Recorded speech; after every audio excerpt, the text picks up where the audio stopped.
Hi folks, welcome to the Prepared Homestead. This is Travis. Thank you all for stopping by to watch. Well, I wanted to talk to you this morning of how to avoid a fight. And the reason why I want to talk about this is because, or maybe not even how to avoid, but how to win one. Because things are crazy, and if you haven't noticed lately, it seems that especially in the cities and even suburban areas, a lot of people just seem to be on edge. Like they have no tolerance, no patience for each other. They immediately just have these outbursts and they result to violence almost instantly. I mean, I've been around for close to half a century now, and I can't ever remember seeing that kind of stuff when I was a kid. I mean, did fights happen?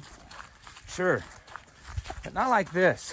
You see these massive brawls in a Walmart because someone cut in front of them or said the wrong thing.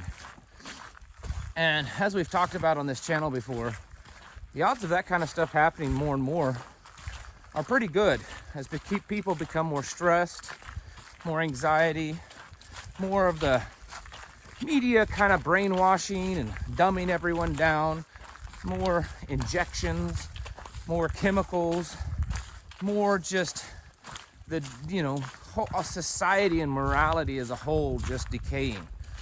That kind of stuff is going to happen.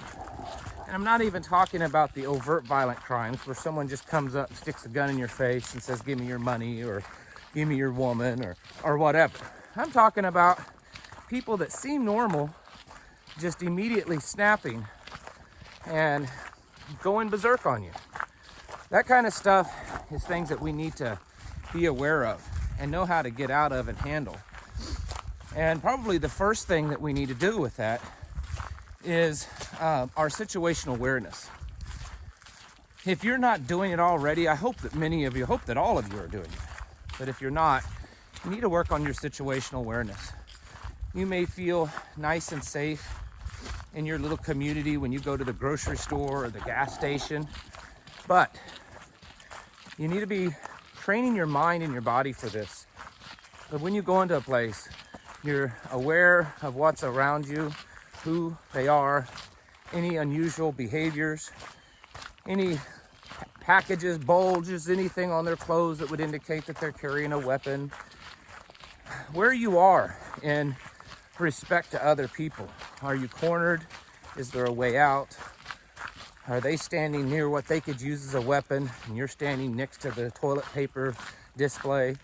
You need to be aware of this kind of stuff. You also need to be cognitively thinking about how you should behave when you go into places, because it could change with different types of stores, different areas. When I'm out here in the boondocks and I go into a little local place, most of the time I know half the people in there. And, I can walk in standing upright like I normally do, just being myself. If I go into a big city, I go into maybe a Walmart or something like that, trying to keep low key. I'm not walking around all slouched down like I'm a, whipped puppy dog, but I'm not quite as standing tall and straight and head up. I'm kind of keeping it down a little bit. Enough that it looks like I'm looking at the ground, but I'm actually looking around me. When you do that, you don't look as much of a target. It's kind of like putting a rooster in with an existing flock of chickens. He comes out there and he starts strutting himself to look like he's tough to all the new ladies, but there's a bigger rooster and he has to come out and fight him. You walk into an area where there's more people and potential for higher crime, and you're strutting around like some tough guy, you might bring the wrong attention to you and someone to challenge your toughness. That's not always what you want to do. In fact, the first rule of thumb to win a fight is to avoid it from the beginning. I don't care how tough you are, how many black belts you have, how many tours you've done. It doesn't matter.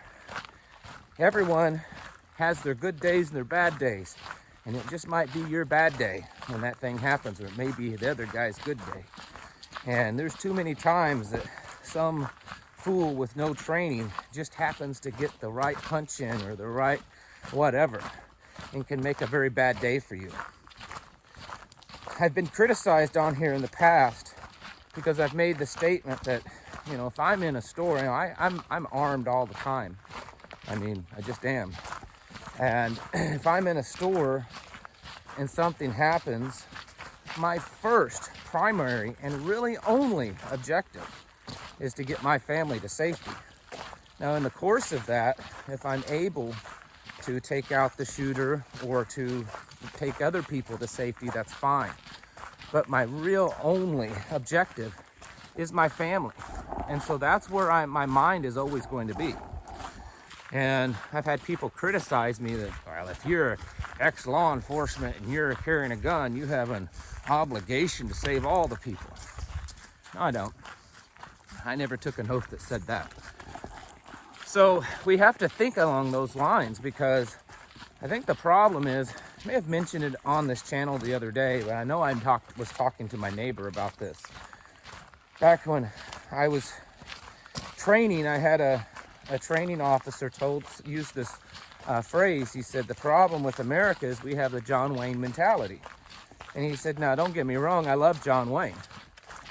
He said, but we have this mentality that was developed by Hollywood that, you know, two people stand there looking at each other and it's all fair, and you don't draw until the other one's ready to draw, and everything is fair, and you don't do things that are wrong and unfair. And so a lot of us think that that's kind of how things go. We've watched too many movies and TV shows, and we think that's how fights end up happening. And I can tell you from experience, that's absolutely not in any way how fights happen. The only person that fights fair are the fools, okay? And the only people that fight like that are people that have no clue, and they end up gonna lose. So we have to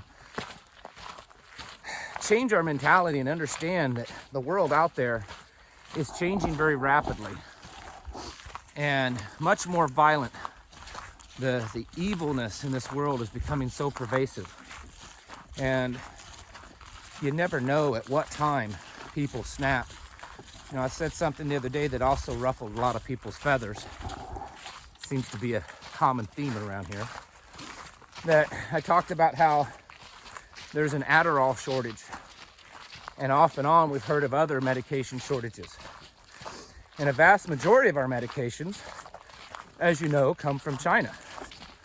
So what happens? We end up in a war with China, or just this economic war gets bigger and worse, and they cut our supplies off of medications. All these people that are on medications right now, doesn't mean you're bad, that you're on some type of antidepressant or psychotropic drug. But there are people out there that maybe those drugs are keeping down their violent tendencies. What happens to all those people when they get cut off? It's been joked for years about zombie apocalypse. And the way things are being set up, the way that chessboard is being set up here in America, it's very possible that the world we're going to see in our lifetime could look very much like a zombie apocalypse movie.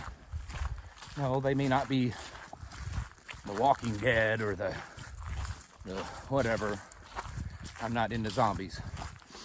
But at least the behaviors could be that way. And so our situational awareness is going to become more important than ever. And you should be training yourself. Maybe you know the skills, you know the techniques. Yeah, you don't use it because, like I said, you live in this quaint little community. And everything's nice and sweet, and everyone's nice and respectful. Except that's not always true anymore. Over the last couple years, especially during the Antifa riots, and the BLM riots, there were numerous accounts of those riots happening, at least on a smaller scale, in little bedroom suburb communities and rural towns. And we see all the time that kind of violence of just these random attacks, random muggings, people randomly going into stores and stealing a bunch of stuff and running out. Happens all the time now. In fact, a lot of areas, they don't even prosecute a lot of that kind of stuff, mostly because there's just too much of it. And so we should be prepared for that kind of stuff, mentally and physically. And like I said, do our best to avoid it to begin with. If you're standing in the grocery line and some guy says, "Hey, you cut in front of me," you have to think real fast, but think to yourself, is a possible fight, injury, maybe even death worth it over a grocery store line just to prove my point and stand my ground? I mean, does it really matter that the guy's gonna call me a sissy and laugh at me because I backed down to him, someone that I'm probably never gonna see again? Does it really matter? Maybe not. I can't answer that for you, but I can tell you that the best way to survive a fight is just to walk away from it. And there's nothing cowardly about that. You know, you need to live to fight another day. And just because you're armed and you're trained doesn't mean that you're gonna win every fight you come across. And like I said, there's some craziness nowadays.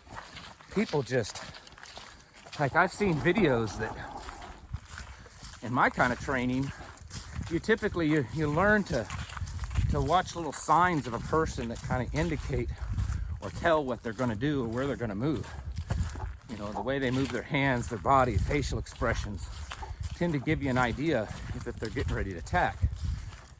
And I've seen so many videos of this violence that it's like the people are absolutely psychotic, that there's no signs of that.